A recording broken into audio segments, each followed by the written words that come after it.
welcome Bishop Timothy on this occasion as we're discussing the question of when we might call a priest for the sacrament of the sick. So, Bishop Timothy, you've had many years of experience in your priesthood and your ministry. I'm sure you've anointed people many times as part of the sacrament of the sick. So, what kind of circumstances might you have been called to in the past? The anointing of the sick is one of those sacraments that becomes more and more private. So whether it's in hospital or in somebody's home, tends to be either just the person there or very immediate family. It is becoming more common to have celebrations of the anointing of the sick in church on a more regular basis, because one of the myths of the sacrament of the sick is that it's the last rite, it's what you have before you die. And the reason for that is that in the list of sacraments, if you start with baptism, you end with the anointing of the sick. So it's as though baptism's at the beginning of your life and anointing of the sick is at the end of your life. But actually, over the years, as medical advancements have taken hold, a lot of people live with sickness rather than die from sickness. So the anointing of the sick is really important to note that it is, like all the other sacraments, a sacrament of strength for the living. Now, sometimes we are called to people who are dying, and it can be a sacrament that we give them. And the regulation of anointing somebody who is unconscious, for example, would be that you have to be sure that they would want it if they were conscious.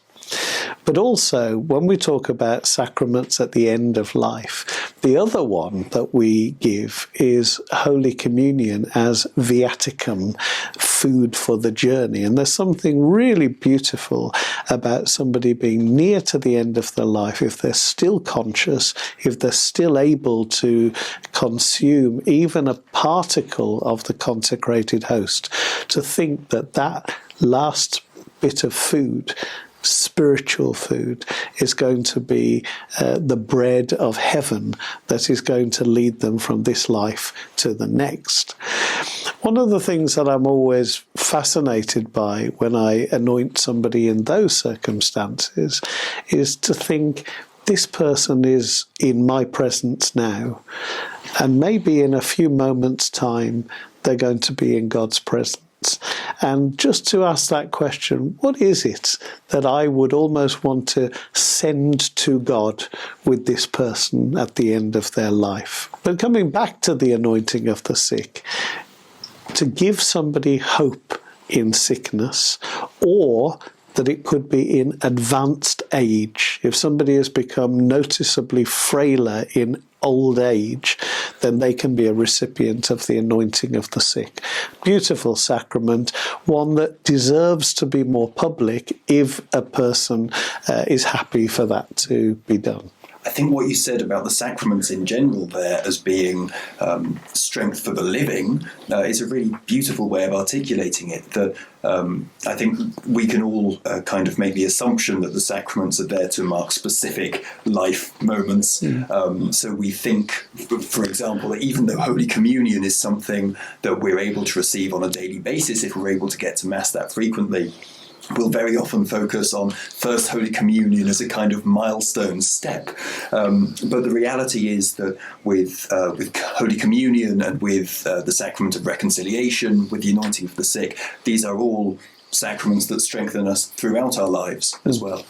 And it's also worth saying that just as the anointing of the sick is not exclusively a sacrament of one near to death, there isn't a sacrament for the end of life.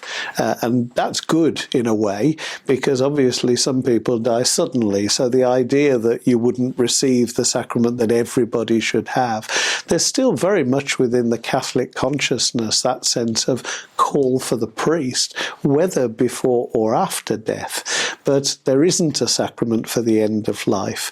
And if you've been anointed in the weeks leading up to your death, then people need to be encouraged to know that they've not missed out on anything at that point. It's better to call for a priest to anoint somebody when you know they can come, even if death is not imminent, than to wait till afterwards, because you cannot anoint somebody after they have died. Some people want to say, can you anoint my dad? He's just died.